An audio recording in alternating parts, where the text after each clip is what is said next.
Sendo bem específico, nós fomos acionados primeiramente por uma ocorrência em que envolvia um possível crime, era o que a gente chama esse local de crime sem cadáver, e porque havia indícios, né? O delegado no local viu gotas de sangue, gotículas e tal, então ele queria que a gente fosse aplicar o luminol ou outros exames pertinentes para uma situação como essa. Haviam poucos elementos materiais ainda que comprovassem qualquer tipo de crime. Então, quando a gente saiu daqui, eu saí preparado para essa situação. No meio do caminho, vem a informação, e a gente está sempre em contato, né? Vem a informação de que localizaram o cadáver.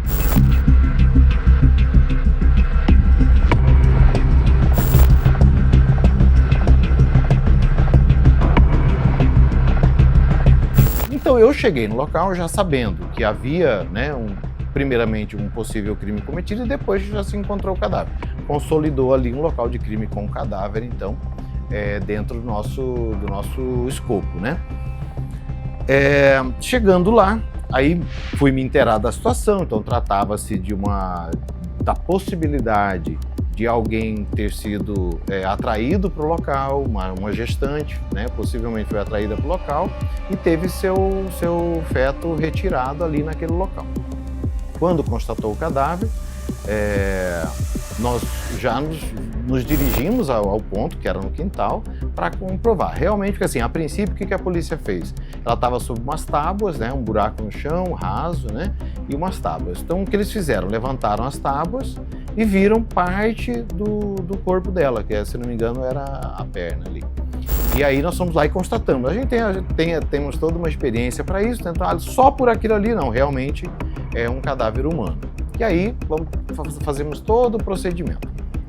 Nesse meio tempo, como começou a dar uma comoção popular e a gente se concentrou muito nisso, a Politec já enviou, junto, o que não é comum, enviou também uma perita do laboratório, para que já pudesse fazer a gente faz a coleta, só que a gente faz a coleta, faz todo o processamento local e depois envia para o laboratório. Para dar celeridade, foi encaminhada uma perita do laboratório para que essa coleta fosse feita e já fosse encaminhada imediatamente ao laboratório, para dar uma resposta mais rápida diante da situação, né, que tinha ali toda uma comoção popular já em crescente ali, né.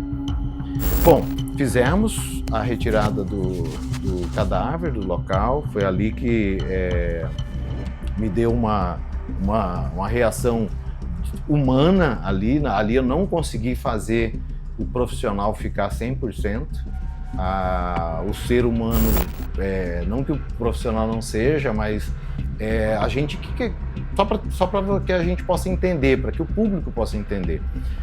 Nós somos, antes de tudo, seres humanos. Eu sou pai, chefe de família, então a gente, por trás do perito existe uma pessoa. Só que quando a gente chega no local de crime, a gente o profissional está em primeiro plano e o pessoal fica em segundo plano. Então a gente não consegue fazer uma análise coerente. Naquele momento em que eu vi uma mocinha com o abdômen aberto, enterrada, a hora que ela foi retirada, ali foi muito difícil manter esse profissional em primeiro plano. Eu tive que me retirar da cena, fui até um cômodo, precisei ali me recompor, levei uns 5 minutos para colocar de novo o profissional em primeiro plano para poder voltar. Chegou ao ponto da colega do laboratório perguntar se ela queria que assumisse o local diante da minha reação. Eu falei, não, que assim, eu tenho uma filha numa idade muito próxima, então me veio, a emoção tomou conta mesmo ali, acho que faz parte, né? Dificilmente alguém consegue ficar completamente inerte àquilo. Mas ok, me recompus, voltei à cena. Nisso a gente fez a coleta do material biológico, sangue, coletamos sangue da vítima e também achamos o sangue numa caixa de papelão. No final essa caixa de papelão não resultou porque ela acabou absorvendo muito e eram pequenas gotículas mesmo, mas o sangue da mocinha já era suficiente, porque a ideia era comparar esse sangue com o da criança, né? Quando eu finalizei esse laudo, uma semana, acho que dei 6 ou 7 dias depois, já estava pronto o laudo, ainda não tinha feito a confirmação, mas se não me engano já confirmaram já, isso era bom ver depois com o laboratório. Mas o processamento local continua. Nesse processamento, onde estava essa caixa de papelão com as gotículas, a gente aplicou o que a gente chama de luminol, que é onde a gente detecta sangue oculto. E como havia indícios de que o chão havia sido lavado, e aí a gente faz um exame preliminar para detectar os pontos potenciais onde haveria reação do luminol, nós detectamos vários pontos, né? E aí iniciamos a aplicação do luminol e ele tem chama-se luminol porque ele tem uma reação luminescente ao sangue, né? E a uma substância do sangue ali, e ele reagiu no piso todo do quarto ali, que estava livre, em alguns móveis. Então era muito nítido que os fatos, a abertura do abdômen foi realizada ali, que é onde, né, desprendeu maior quantidade de sangue da vítima. Isso vai somando a tudo que a gente está ali sentindo, né, que a gente vai processando no local. Ficou muito claro então para nós que aquele cômodo, que era um quarto, que tinha brinquedos de criança, vestuário de criança, caminhas encostadas na parede assim, mas ali é onde tudo aconteceu.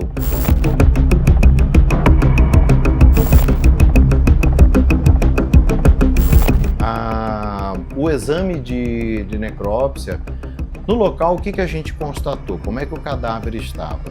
Estava com as mãos amarradas, tornozelos amarrados, e o pescoço tinha um fio de internet, aqueles cabos de dados, e sacolas plásticas na cabeça. Ou seja, indicava uma asfixia prévia, né, ao procedimento de abertura do abdômen, que por sinal os primeiros cortes foram muito bem realizados, com um instrumento de precisão mínima, pelo menos. A gente acabou constatando que foi uma navalha que foi utilizada para isso. Então, a ideia que nos veio num primeiro momento foi que houve uma asfixia prévia, de alguma forma ela foi imobilizada, asfixiada, para que pudesse ser realizado o procedimento de abertura do abdômen dela. Naquele momento lá que o senhor visualizou ela ali enterrada, identificou aquela parte da perna ali visível, o senhor já tinha conhecimento que era essa jovem AM que estava desaparecida, que estava gestante, ou o senhor não tinha esse conhecimento? Já havia essa possibilidade. Já tinha essa possibilidade. E aí quando retirou ela, que o senhor viu o corte na barriga, o senhor entendeu exatamente o que estava acontecendo. Aí, sabe quando você liga 2 pontos? Né? Assim, ficou o que era uma possibilidade, passou a ser uma certeza. Era uma jovem e outra, né? Podia não ser, podia ser um outro cadáver, a gente, né, não eliminaria uma situação de ter um segundo cadáver ali, né? Então, a cena de retirá-la ali, perceber que ela estava com vísceras para fora, foi uma cena muito chocante, e que realmente, de todos esses 11, 12 anos que eu tenho de carreira no perito criminal, trabalhando com morte violenta, certamente foi uma das cenas mais chocantes que eu já presenciei. O laudo que o senhor assinou, que encaminhou para a DHPP, ele foi concluso em que sentido? O que nós pudemos concluir? Lembrando que o nosso trabalho ele é objetivo, é a parte material, então a gente não entra na subjetividade do contexto, né? Apenas a parte material. Bem, tínhamos então o cadáver de uma jovem com evisceração, houve um corte com recenticidade, pelas características. Havia então toda a certeza de que houve a retirada de um feto dessa jovem, isso em junção com o laudo de necrópsia, porque eu aguardei o laudo ficar pronto para eu poder fechar a minha linha de pensamento. No laudo de necrópsia ficou muito claro que ela tinha todas as características que tinha que ela estava gestante e que houve a remoção. Juntando isso, então nós tivemos a certeza de que o local onde tudo aconteceu, a retirada do feto foi ali, naquele imóvel, né, naquele cômodo inclusive, e que ela tinha teve o seu cadáver ocultado ali naquele quintal. Alguma pancada na cabeça a Emily sofreu? O senhor visualizou algo nesse sentido no corpo? No local, como havia uma certa recenticidade, dava essa sugestão, mas quem cravou essa informação foi o médico legista e realmente havia um hematoma na região ocular, se não me engano, esquerda, se não me engano. O que podia ser causado por uma queda ou uma agressão direta. Isso fica um pouco nebuloso para nós, mas a certeza é que ela foi golpeada, ou ela caiu e o impacto ocorreu no solo, ou ela foi golpeada com algum objeto que antecedeu o procedimento de retirada ali. Provavelmente, e aí eu digo provavelmente, foi antes da imobilização, para que pudessem levá-la para o cômodo do quarto.